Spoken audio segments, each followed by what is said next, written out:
Tentang Sarah yang mana aku ada maklumkan sebelum ini, bukan setakat STR je akan kata berkurang, tetapi Sarah.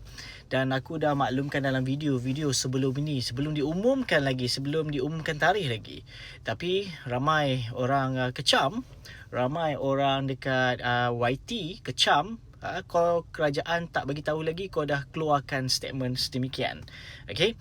Sebab kita ni dah pernah orang kata berjumpa dengan orang kata di Jabatan Perdana Menteri, okey, orang-orang dan staf dan juga pengarah sendiri bertanyakan soal ini, adakah mereka yang ada dalam data e-Kasih ni sebagai penerima STR yang akan menerima Sarah akan boleh keluar daripada list e-Kasih.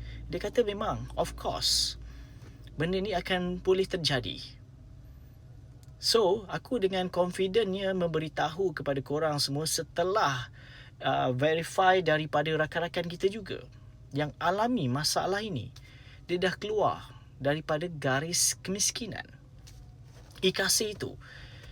Daripada mereka dapat Sarah tiap-tiap bulan RM200 dan sekarang mereka jatuh jadi berapa? RM100. Tak ke nama tu jatuh? Turun. Ya kan? Tapi tak semualah. Tapi ada. Benda tu berlaku sekarang. So sebab itu aku dah kata sebelum dia nak announcekan tarikh ni, aku dah suruh prepare. Aku dah buat content tu. Tapi ada orang tak puas hati, so kata tunggulah information daripada kerajaan. Kerajaan takkan bagi tahu benda ni. Benda inilah kerja kena siasat dan bertanya dekat orang yang sepatutnya kita tanya.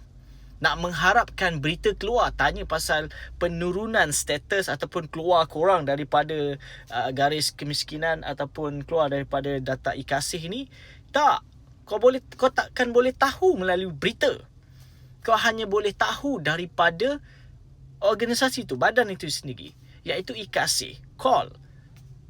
Dan aku rezeki, jodoh aku dapat berjumpa dengan pengarah di Jabatan Perdana Menteri dan bertanyakan isu ini. Itu pun sebelum aku nak pergi, aku dah kumpulkan semua pertanyaan-pertanyaan daripada korang semua. Okey, soalan yang tiada dalam soalan lazim. Benda ni tak wujud dalam soalan lazim. Dan aku ketengahkan juga pandangan tentang barangan-barangan basah yang sepatutnya orang kata diadakan oleh kerajaan bagi bantuan Sarah. Sedangkan bantuan Selangor tak silap aku, Bingkas pun ada kan barangan basah. Kenapa Sarah ini tak ada? Apa lagi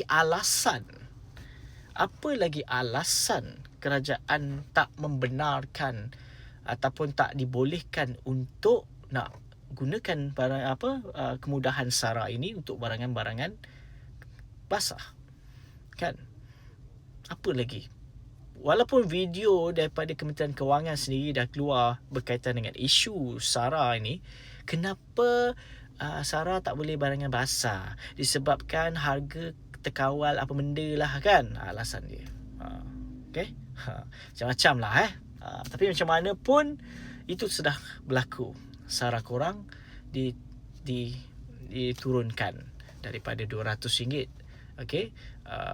Yang sepatutnya korang sebagai penerima STR, okay, yang ada dalam data e-Kasih, dan sebagai penerima STR, dua manfaat korang dapatkan. Sarah tu kan ada tambahan kan, menjadikan korang hanya dapat manfaat sebagai penerima STR sahaja, tanpa dalam data e-Kasih.